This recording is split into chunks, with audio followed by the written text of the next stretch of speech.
예전엔 yes, no처럼 분명한 것이 좋고 maybe라는 말이 싫었다. 지금은 maybe가 더 좋다. 언젠가부터 확실한 걸 뒤집을 수 있는 힘을 가진 단어가 maybe라는 걸 알게 되었다. 아이를 낳고 미국 플로리다로 이주해 힘든 나날들을 보내며 현실의 무릎을 꿇기도 했지만 아마도 이것이 전부가 아닐 수 있다는 생각으로 내 삶을 받아들인 것처럼 maybe라는 단어엔 어둠 속에서도 빛을 보게 하는 힘이 있다고 믿는다. 책 읽는 다락방의 제이입니다. 오늘은 좀 가볍게 보고 읽을 수 있는 책 한 권을 소개해드릴까 합니다. 양준일 maybe 너와 나의 아무 말이란 책인데요.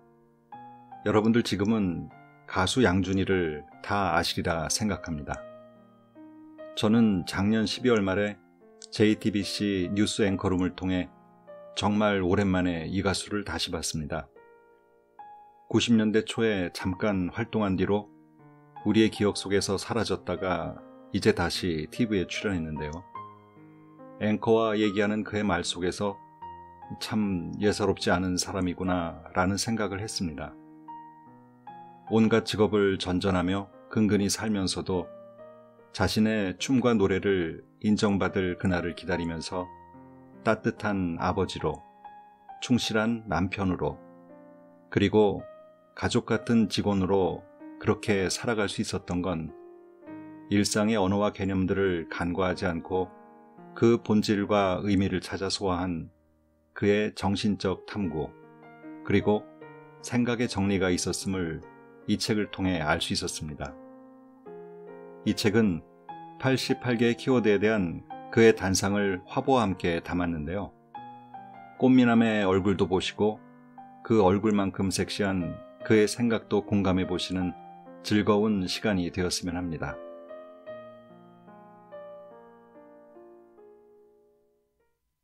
의미.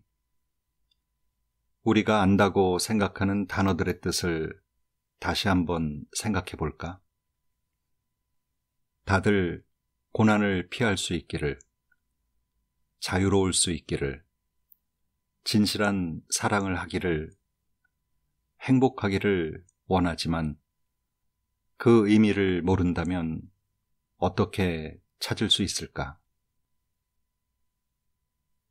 옳다는 것. 내가 옳다라고 말하면 당신은 틀린 거다. 무엇을 말하는지보다 어떻게 말하는지가 더 중요하다.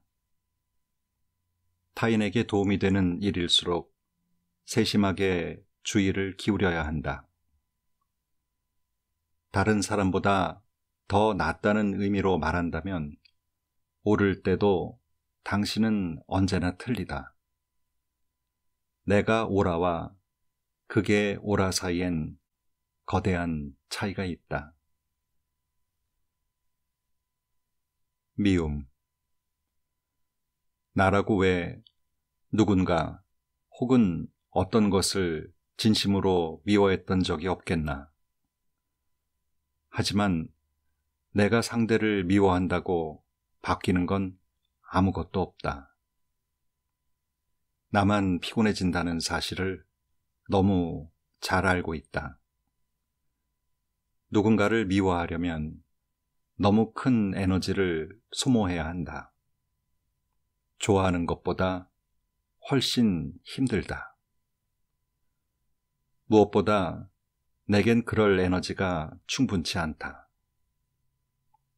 미워한다는 것 자체가 아픈 감정인데 그건 바로 내 아픔이다.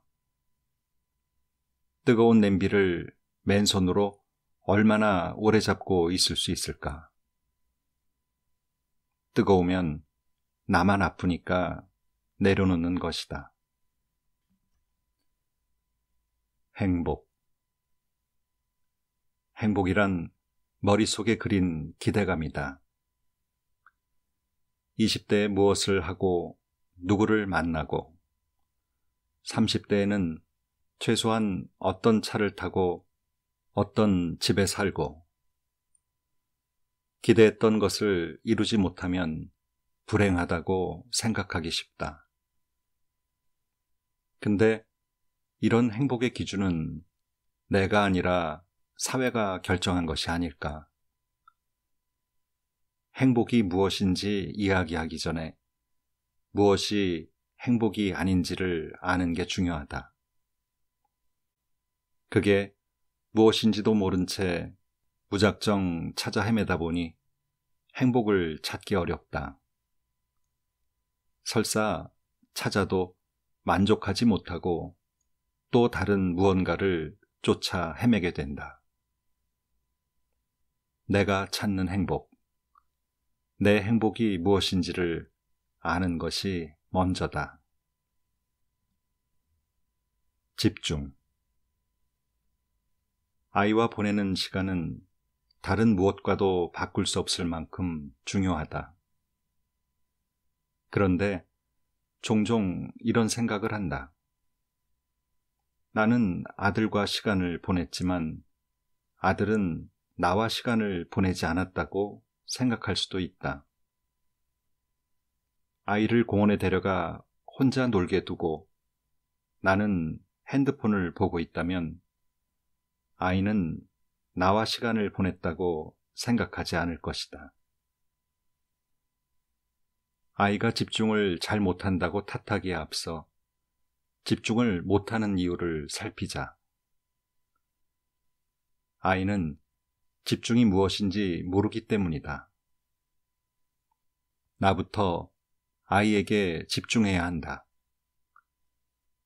아이가 놀다가 아빠를 바라봤을 때 아빠도 자기를 지켜보고 있다면 안심하고 만족하지만 만약 아빠가 핸드폰만 보고 있다면 아이는 친구나 게임처럼 다른 데서 그 부족함을 찾기 마련이다.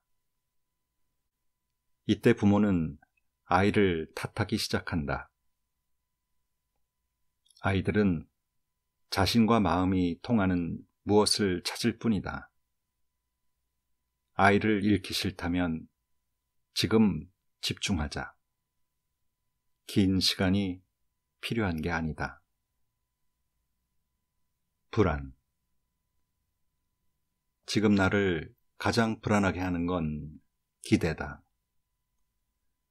일어나지 않은 일을 자꾸 생각하다 보니 더 그렇다. 기대와 두려움은 어찌 보면 비슷한 감정의 서로 다른 면이다. 인생을 살다 보면 기대한 것은 이루어지지 않고 두려움은 종종 현실이 된다. 그래서 둘 다 하지 않으려고 노력한다. 언제나 조심해야 할 것은 무엇이 뒷문으로 슬며시 들어오는지 아는 것이다. 내가 미처 신경 쓰지 못하는 사이 스며드는 것들을 조심해야 한다. 기대나 두려움. 알고 보면 둘 다 현실에서 이루어지는 것은 아니다. 내 머릿속에 남는 것이 결국 이루어진 것이다. 기대한 대로 이루어지지 않는다는 이야기를 종종 한다. 어떤 성과든 기대한 것보다 크게 이루었다고 생각하는 사람은 많지 않기에. 사과. 좋은 면이든 나쁜 면이든 누군가를 알아가려면 일단 그 사람과 제대로 싸워봐야 한다. 싸운 다음 사과를 할 수 있는지가 중요하다. 사랑은 피아노처럼 배워가는 것이기 때문에 사과하지 않는 사람은 배울 생각이 없다는 뜻이다.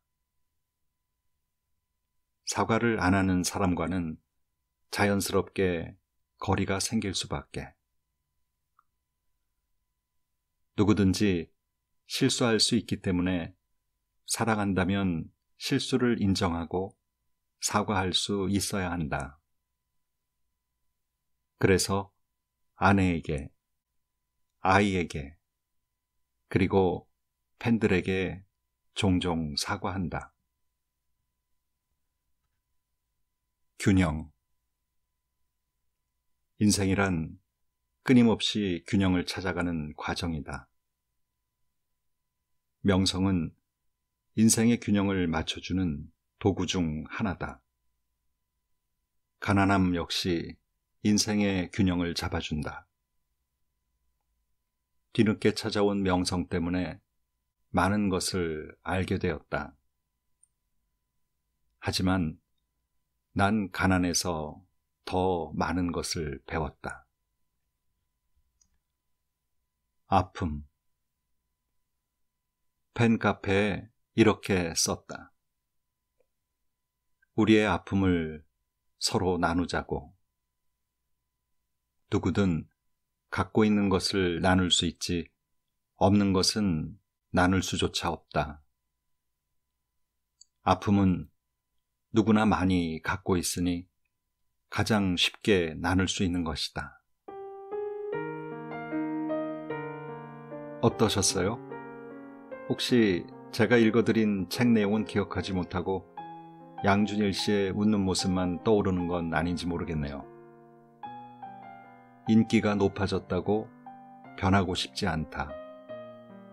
인기가 떨어지면 또 변해야 하니까. 앞서 말씀드린 것처럼 양준일 씨는 삶의 본질을 단순하게 잘 소화하며 사는구나 하는 생각을 했습니다. 그리고 자신의 재능과 능력을 발휘하기 위해서는 그때를 위해 늘 준비되어 있어야 한다는 것. 그 타이밍을 잡는 건 그동안 들인 시간보다도 더 중요할 수 있다는 것. 오늘도 좋은 하루 되세요.